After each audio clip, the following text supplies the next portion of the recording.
This video is going to be a film study analysis of Lamar Jackson and some of his deep pass attempts in 2023, specifically the last 4 weeks. It's become a conversation point. I pulled a little bit of a bait and switch in terms of the title. The Ravens-Bengals matchup has a lot of variables, clearly. Can the Ravens defense rebound 4 days after getting thrashed by Deshaun Watson and the Browns? Will Joe Burrow finally get loose against the Mike McDonald defense that's coming off of that beating? Conversely, can Todd Monken's offense remain balanced enough to keep Lou Anarumo off rhythm and also be able to protect Lamar Jackson in the pocket long enough to allow him to flourish in the pass game, which he's done at times in 2023, but certainly did not last week against the Browns? This video is really related to the last point. As I said, I pulled a little bit of a bait and switch with the title, so if you get angry about that, let me know. This is focusing on Lamar as a passer, specifically the main element that has been a concern, at least from what people that I have talked to and the Discord that we operate, which now has like 80 people in it. And it's a concern about the deep ball and our inability to complete them consistently. Now, look, the only two quarterbacks I watch a lot of film of is Lamar Jackson and Jared Goff, and neither one of them has completed a lot of deep passes. But I don't know how that relates to quarterbacks across the rest of the NFL. That might be a conversation point in Los Angeles about both quarterbacks there. And it might be a conversation point in Florida about all of the quarterbacks there among their teams. It might be a conversation point in Chicago about both of the quarterbacks who played. I don't know those things. I just know that I covered Lamar Jackson and Jared Goff to a lesser extent, and it's a conversation point among the fan bases for both of those teams. I'm not really going to present statistics on this, although I will mention a video that I did before the 2022 season. I don't believe it's online anymore. I'll try to search it up. It was called 25 Throws from Lamar Jackson. I think it was from 2019, 20, and 21 was the film. And the video was really about what I considered to be the main identifiable weakness for Lamar in terms of throwing deep, and that was deep to his right.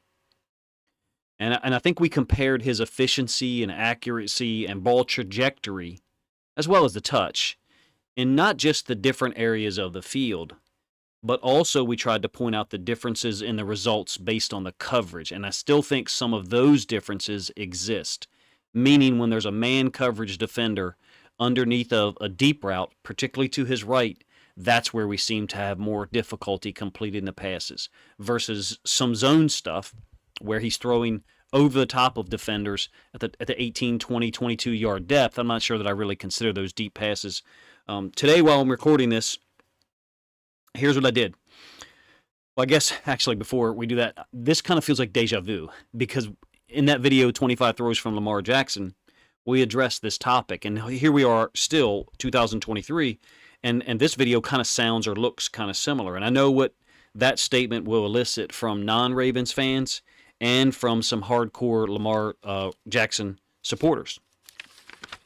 If he's having the same issues in 2023 that he had in 2020 and 2021, then he hasn't improved technically at all. That would be a random Lamar hater. The wide receivers slowed down. The offensive line got dumped in his lap. That was a drop. The ref should have called a DPI. Those are statements from Lamar supporters, and I have actually uttered some of those myself before this video. The good thing about this video, I think, is that I believe there'll be something in this video for everyone on all sides. We got, I think, 18 throws from the last 4 games here in 2023 that the NFL classified as deep throws. So what I did was I used the play-by-play from NFL.com to find recent throws and organize them into groups based on the area of the field. Again, I think the coverage also has something to do with the efficiency, completion percentage of the throws as it relates to Lamar. But pulling this back to the Bengals game, because we met them in week 2, and now we've had 4 games against them in the last 2 years that have been fantastic. They were playing a lot of man-free in week 2. And I thought Lamar was incredible. 24 of 33 passing for 237 yards, 2 touchdowns, no interceptions, and no fumbles. Very smooth game. And he had that wonderful touchdown pass to Nelson Aguilar on a slot fade that NFL.com considers a deep pass. It was a 17-yard touchdown. I think it traveled 26 yards, 27 yards in the air. That's deep to the right. Although personally, I think it's a little bit of a gray area in terms of some of the depth that the NFL classifies as a deep throw, and you'll see that in this video. So anyway, keep that deep right area in mind because that'll be the second piece of this film study. The first one will actually be extremely complimentary of Lamar and how he's throwing the ball deep. And that second aspect where it's deep right, that could be the part where the chat starts to pop off during the live stream here, or where some people decide to stop watching. I'm going to start the video with the area of the field, like I said, where Lamar's been quite good in 2023 and even in previous years. You hear me flipping through some papers. I like to make notes before some of the plays. So here we go. Deep left outs, to be specific. These are deeper outs against man or zone, and Zay Flowers has been one of the targets that's been fantastic on these in 2023. I'm focusing this on the last 4 weeks, but look at the weight transfer for Lamar when throwing to his left. The weight transfer, the torque, and how much torque he generates on this against the Browns last week. You can see an incredible weight transfer. He's a right-handed quarterback, so throwing to his left is going to be different than throwing to his right on some level because the angle's different. As a side note, I thought Flowers was open often against the Browns. I thought we, could have force-fed him, which I was one of those people saying we shouldn't be force-feeding him in like around week 6 or so because other guys need targets. But the torque and the angle that Lamar throws at really, I think, on top of that ball, a precise pass and also strong throw, but a clean pocket too. Week 8 versus Arizona. Lamar is making this throw while he's sandwiched between two defenders. I mean, like any honest analysis of this one has to talk about that. Stanley's getting pushed back into him. Simpson's guy is having an impact as well. So it's a, quote, bad throw. But sports, you have to have context. And so this is a severely underthrown ball. Cool. But any real honest analysis of this has to recognize that it's off target and Lamar's off balance because the pocket's being caved in. Now, Rashad Bateman makes a great play. So statistically, this goes down as a completion and looks great. From a quality throw standpoint, it's not a quality throw, but I would absolve Lamar of responsibility because his offensive linemen are being dumped in his lap and he's being basically knocked off balance. We'll let you see it one more time. So stats don't always show it in terms of the complete story. And if you ask me, you may have a good throw that goes incomplete, which you'll see a couple in this video, and then a, quote, off-target throw that's not Lamar's fault that still ends up being a completed pass. So context is important if you ask me, and I'm trying to provide that. All right, deep left, but I'm not sure this is really qualifies as deep. This is week 7 against the Lions. This is over concept, OBJ. Clean pocket. Lamar does get contact after the throw, but you can see again, to his deep left, a little bit more follow through and forward momentum for Lamar than throwing to his deep right. Again, the angle is different.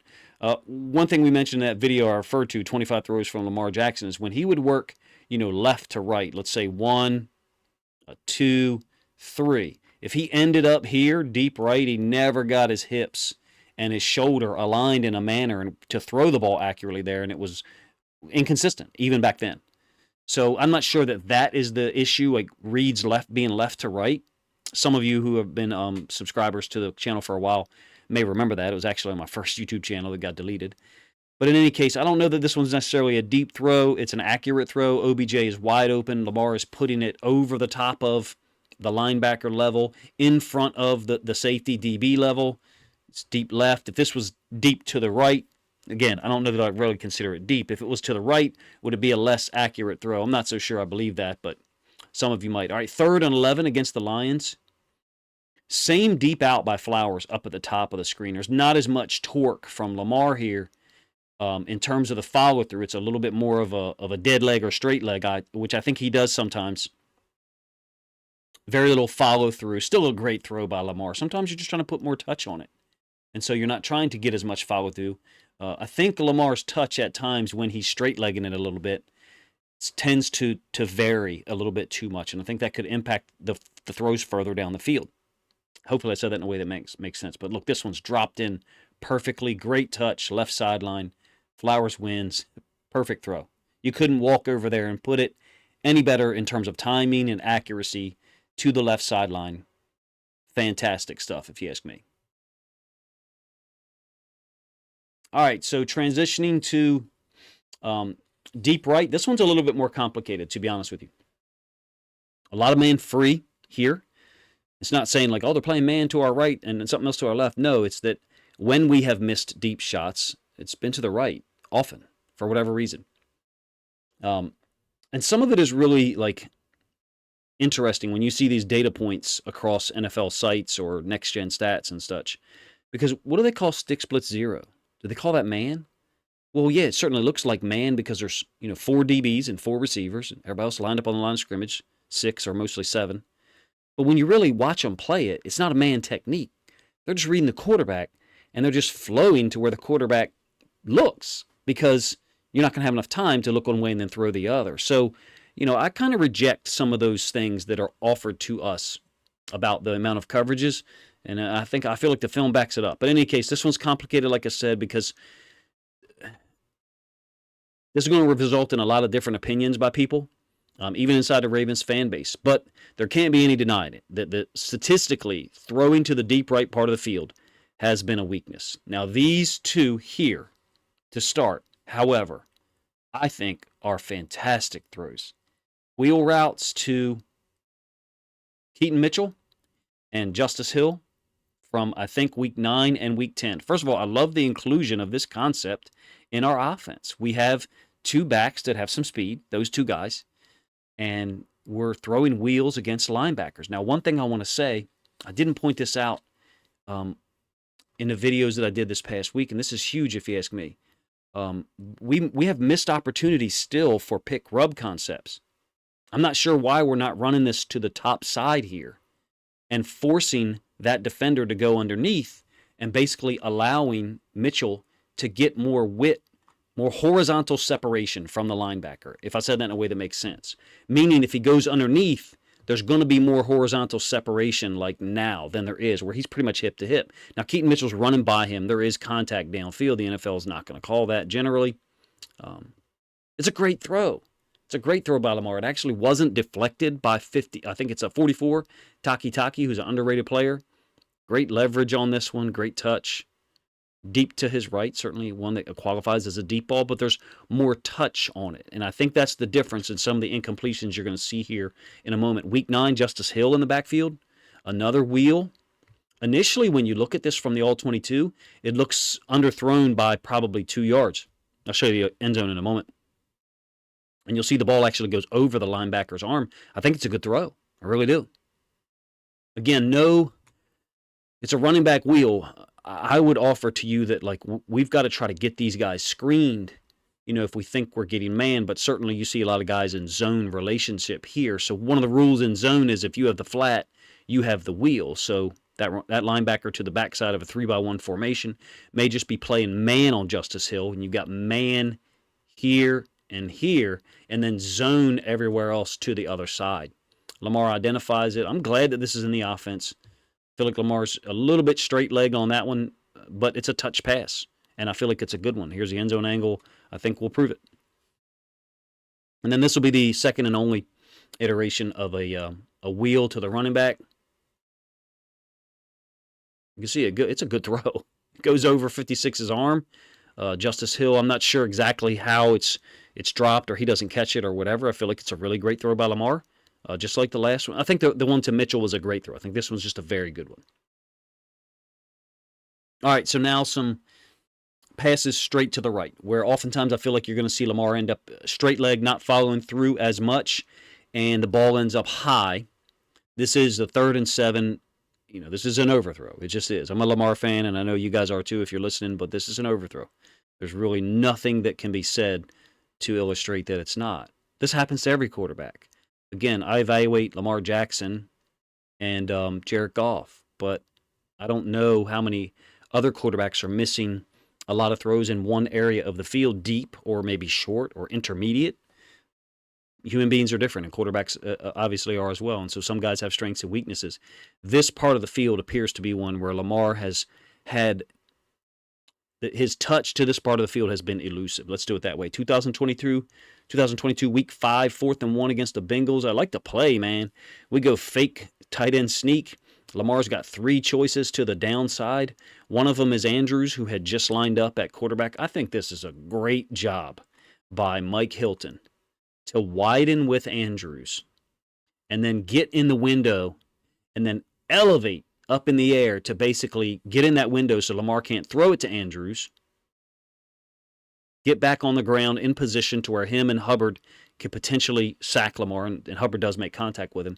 And you can see Lamar recognizes it already, that Wallace is breaking open, and this corner is stepping down on Andrews. It's a blown coverage. I think it's Eli Apple down there, but I might be wrong. And it's just an overthrow. I mean, I really don't care if Tylan Wallace slowed up a little bit. Lamar's hip is locked. Part of it is because he's got a D lineman in his face. So I don't think he's able to get as much follow through as you'd like. And this one's just thrown too far. Sometimes the play-by-play doesn't tell the whole story, though, if you ask me. This is a beautiful throw. Now, is this a deep throw to the right? I don't think so. The NFL.com website gives it to you as a deep throw. The ball's on the 17 and a half, something like that. Lamar's throwing it from the 25. We're, let's call it 5 yards in the end zone. So 30-yard throw, maybe more closer to 28, something like that. I don't know that that's necessarily a deep throw. The angle is different for me than some of the other ones you're going to see. But here's one thing that I think I've noticed. When I'm talking about like his hip being a little bit locked, when Lamar does this move and pump fakes over there, or the little shoulder fake, or just a little upper body movement, basically trying to sell like, an out and up or a sluggo slant and go, I feel like his throws are more accurate to that side. I feel like he's getting his hips, and we can see more of his back now. I'm not being real technical with quarterback analysis. I'm not a quarterback coach. I don't pretend to be. Like, don't watch me to analyze quarterback technique exactly. I feel like that's not my strength. But I do try to analyze the whole game. It's other people that only talk about quarterbacks, but I won't digress too much.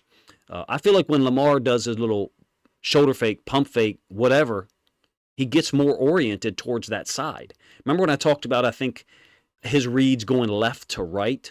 If the third throw is a deep throw to his right, or even intermediate deep throw, it's going to be less accurate. That was one of the things we said back then, and people didn't like it. That's my thought still here, is that this is the opposite of that. This isn't left-right, so, Lamar starts like here. This is very simplistic and not accurate, and it goes here, and then 3 is OBJ off screen. That's not exactly the way that reads work. But my point, I'm talking about directional, left to right. I always felt like that was his most inconsistent, finish. This one, to me, is the inverse of that. He's starting there. He's already getting everything oriented to that side. And I feel like it's a great throw. Defensive pass interference. And OBJ was pretty pissed off. Week 9, there was a lot of confidence in that throw, if you ask me. Stutter go by Bateman is a flyer. Now, this is just a flyer. There's more torque and snap in this throw. I'll say that, right? And it's a tight angle on the sideline. Now, look, Trey Brown this is 3 times in this game where Trey Brown's he's making contact downfield well beyond 5 yards. I'm not one that thinks that all of those things need to be called. The Seahawks corners are very grabby. Like, Tariq Woolen's super talented. He's very grabby. Devin Witherspoon is the least grabby out of those guys. And I think they're very talented. I think they got a great team. But this is clearly contact downfield. And it has been not called on in the Seahawks 3 times in this game. And 2 other times I've seen it not called on Bateman. But again, there's more torque on this throw by Lamar. Bateman's winning, if you ask me. It's a tight angle on the sideline, but it's not like there's a safety converging or anything. It's just another throw that's thrown too far. And one of the consistencies, I think, is there's man coverage, but there's generally going to be man coverage on number 1 regardless. So, that element of it, maybe I've overstated it, but I think there's something to it when there's someone on the inside hip of the receiver, and Lamar's got to navigate throwing it over the top of them on a deep trajectory. Sometimes there's just no window, like this zone first of all, this is crazy shit from the Cardinals on multiple levels. It's like a Tampa 2 with an extra guy underneath, so it's only a 3-man rush. I think it's this guy right here is lined up on the offense's left, the defense's right, and then he's flying over here for some reason to get underneath between the top of the numbers and the hash. It's a 3-man rush by Arizona. OBJ is clearing this, cover 2 corner, and Budda Baker comes over and lays a shot on him.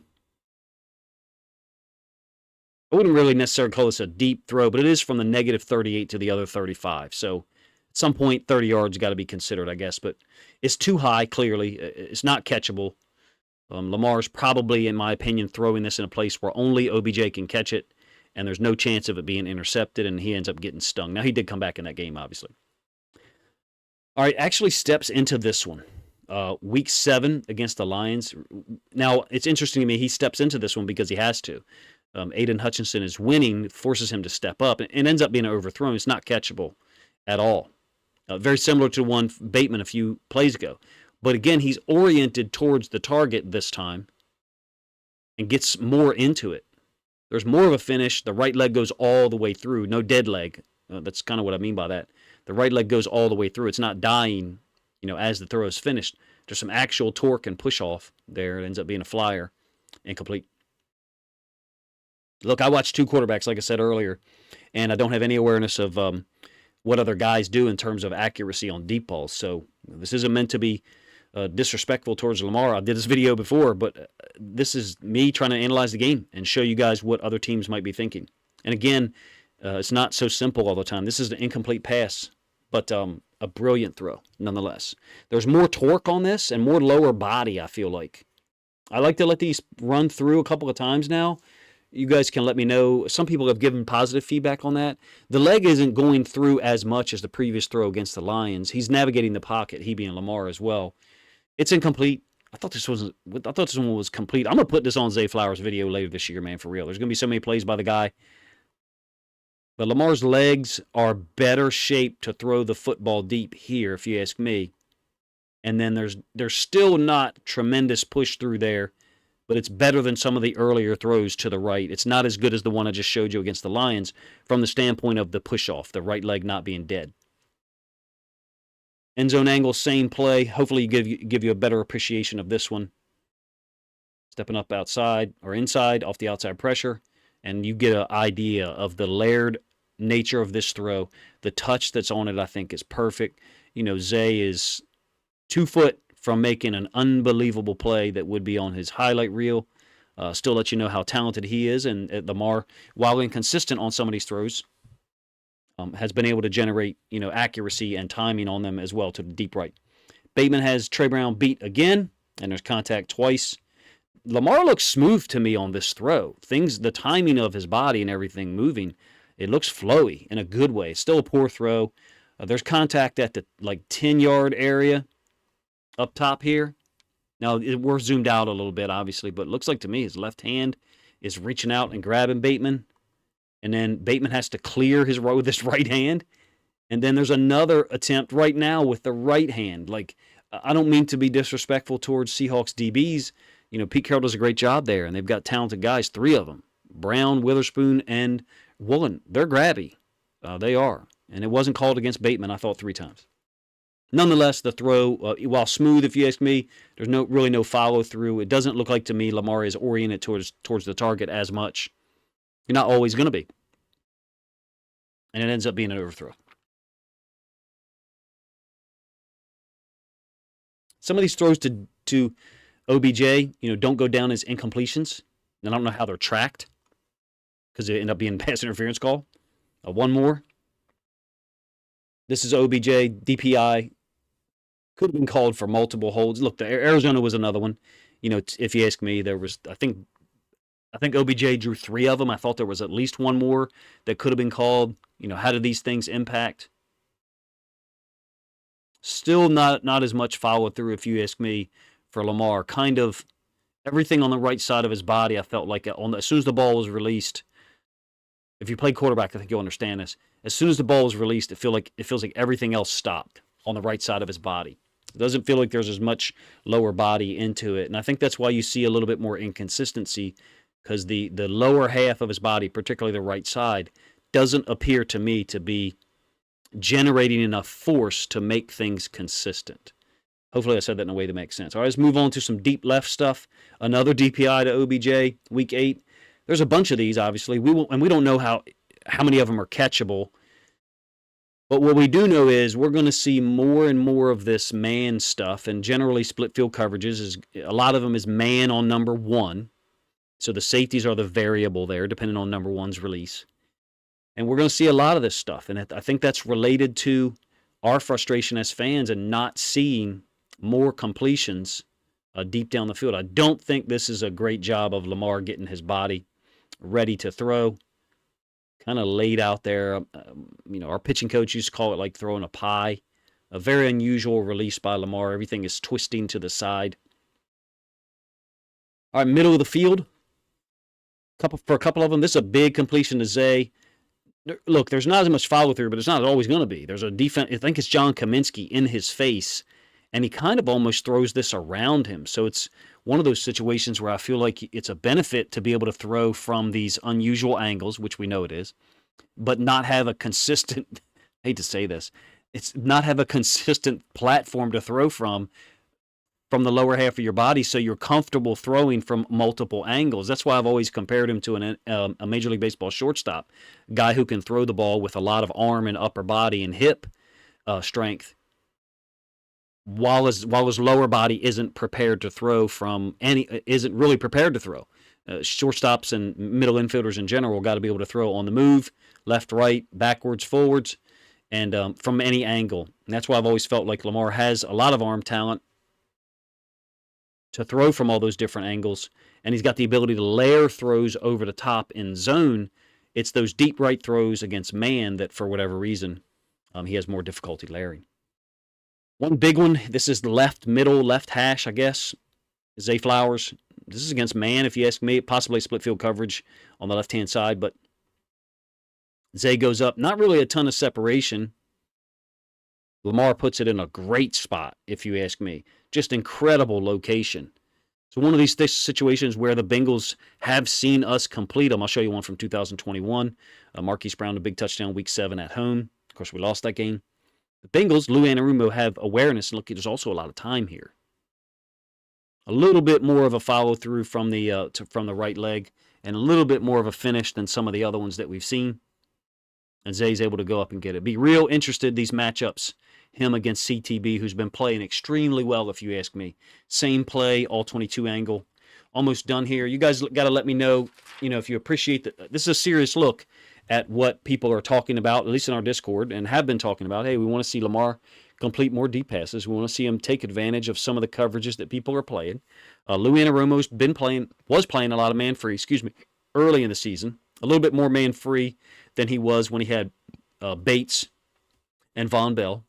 They've kind of transitioned to some more man, at least early in the season. I don't pretend to know all the tracking lately, to be honest with you. Too much to keep up with. Missed some in the middle against them, so we've been inconsistent, particularly against the Bengals. Lamar had a lot of ability to get himself into this throw, could have contributed to the overthrow. This one is a big one, if you ask me. I think this one was 2 plays before the overthrow to Tylan Wallace. I believe it was on the same possession, but I could be wrong. It's a great opportunity at a touchdown, and we're overthrown by probably 2 yards. What does it mean for the Bengals game? Are they going to still play a lot of man-free? Well, we're able to run the football. Sam Hubbard did a great job against the option previously, getting involved in the run plays after forcing a keep by Lamar. We get 7-8 yard gains out to the right side on keeps by Lamar. This is a beautiful throw. One of the best throws that I've seen, him make or any other quarterback from the standpoint of where we were on the field and then the location on the ball. That's why I slowed it down for you guys. You have to let me know what you think of this look at it. What are the Bengals going to play? Are they counting on Lamar not being able to convert long passes? Well, he has converted some against them. You saw a couple, from the last 2 or 3 years. Unfortunately, we haven't hit the ones recently in the last 4 weeks, and that's why I did this video. It was a request by a couple of people in the Discord and a couple of people on YouTube. All we've got to do is hit 1 or 2, and we kind of change the dynamic or the balance of the coverage choices that Lou Anarumo has to make on Thursday Night Football. Hopefully you guys enjoyed it, even though parts of the video was not complimentary to us being unable to complete the deep passes, but this is what I'm trying to do. Show you guys patterns of plays and offer to you that one of the reasons why we're getting some of the coverages we are seeing is because we haven't been able to exploit them. So teams are comfortable playing man-free a little bit more, particularly the Browns. When they're bringing a 5-man rush, They're saying we're not going to allow you to escape, and we're going to force you to complete something down the field, and we're comfortable if you hit us with 10 yards or 12 yards or 14, because you're going to have to do that multiple times, and all we've got to do is get one sack or negative yardage play, and now a 2nd and 12 puts you off task and off track. You guys, let me know what you think of the video in the comment section. If you think other Ravens fans would enjoy this serious look at one of the elements of our pass game that has been inconsistent, because other elements have been fantastic. We didn't cover them here today, but that wasn't the point of the video, and that wasn't what I was asked to do. So thank you guys for your time. I will have a preview out hopefully Thursday afternoon, late, about the Ravens defense and how they might slow down Joe Burrow and the Bengals one more time, and hopefully come back from our home defeat last week and get ourselves at 8-3. Appreciate you guys' time.